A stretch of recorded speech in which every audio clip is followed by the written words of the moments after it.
Assalamualaikum warahmatullahi wabarakatuh. Waalaikumsalam warahmatullahi wabarakatuh. Kami kelompok 2 yang beranggotakan saya sendiri Aurel Bianika, Saya Nizamita. Saya Jonathan. Saya Sufi. Saya Randy. Di sini kelompok kami akan mempresentasikan hasil diskusi kami mengenai destilasi vakum. Untuk rumusan masalah yang pertama ada prinsip destilasi vakum, yang kedua ada penggunaan destilasi vakum, yang ketiga ada rangkaian alat destilasi vakum, dan terakhir aplikasi destilasi vakum. Untuk latar belakang akan dijelaskan oleh Anis. Destilasi vakum adalah suatu destilasi prosesnya berlangsung pada tekanan di bawah kondisi normal atau ATM, yaitu sekitar tekanan 0,4 ATM atau sekitar 30 sampai 35. Tekanan diturunkan dengan cara menghubungkan perangkat destilasi dengan vakum. Kemudian prinsipnya yaitu untuk memisahkan dua komponen yang titik didihnya sangat tinggi dengan menurunkan tekanan permukaan lebih rendah dari 1 atm sehingga titik didihnya juga menjadi rendah. Dalam prosesnya suhu yang digunakan untuk mendestilasinya tidak perlu terlalu tinggi. Baiklah, untuk kegunaan akan dijelaskan oleh Leo. Baik, jadi kegunaan dari destilasi vakum ini secara umumnya itu untuk memisahkan dua atau lebih komponen dalam satu campuran yang sensitif terhadap suhu tinggi sehingga tekanan diturunkan agar destilasi dapat dilakukan pada suhu rendah. Nah, destilasi vakum ini juga biasanya digunakan jika senyawa yang ingin destilasi itu tidak stabil.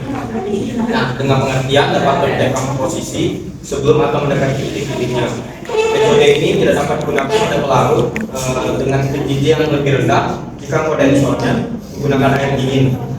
Jadi karena komponen yang menguap tidak dapat dikondensasi oleh air, untuk mengurangi tekanan itu digunakan pompa vakum atau yang kita kenal itu sebagai aspirator yang berfungsi sebagai penurun tekanan dalam sistem destilasi. Untuk rangkaian alat akan dijelaskan oleh Jomin.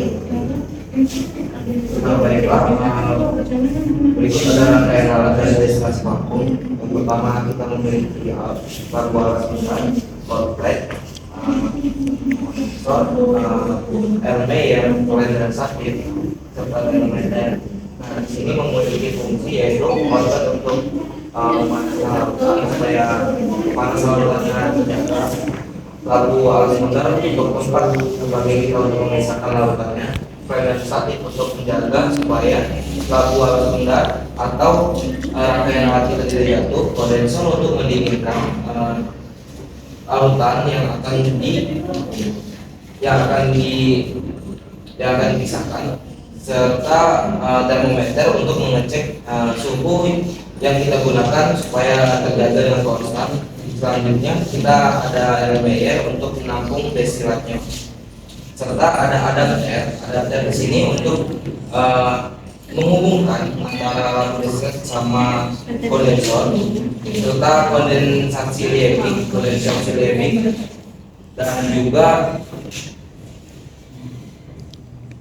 dan juga selang untuk menyalurkan cairan tersebut,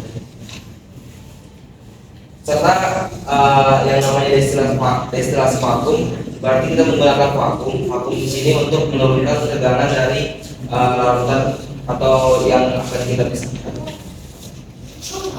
Baiklah, selanjutnya untuk cara kerja akan dijelaskan oleh Jonathan. Baiklah, di sini saya akan menjelaskan tentang cara kerja dari destilasi vakum.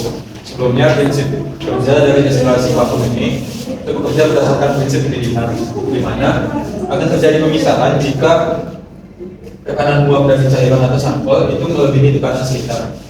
Nah, untuk cara kerjanya, yang pertama zat akan didestilasi dalam labu destilasi, di mana labu destilasi ini akan dihubungkan dengan adapter yang kemudian akan dihubungkan dengan kondenser dan akan dihubungkan kembali ke receiver.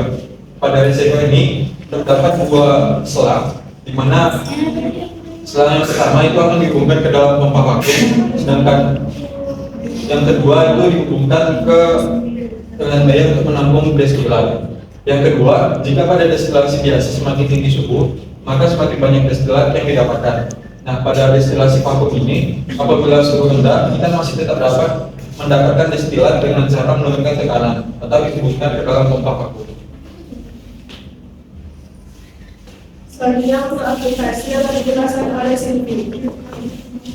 Aplikasi pada destilasi vakum ini pada skala laboratorium itu adalah ketika cairan untuk disuruh memiliki titik didih atmosfer tinggi atau perubahan kimia pada suhu mendekati titik didih atmosfer mereka.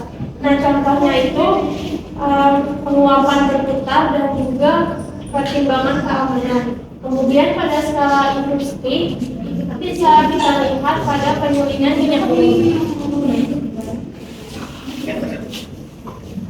Baiklah, untuk produk yang dihasilkan akan dijelaskan oleh Regi. Baiklah, di sini adalah produk yang dihasilkan dari destilasi vakum. Yaitu produk yang pertama yaitu produk high vacuum gas oil atau HVGO, yaitu di mana produk ini digunakan untuk bahan baku proses cracking. Yang kedua yaitu produk light vacuum tube.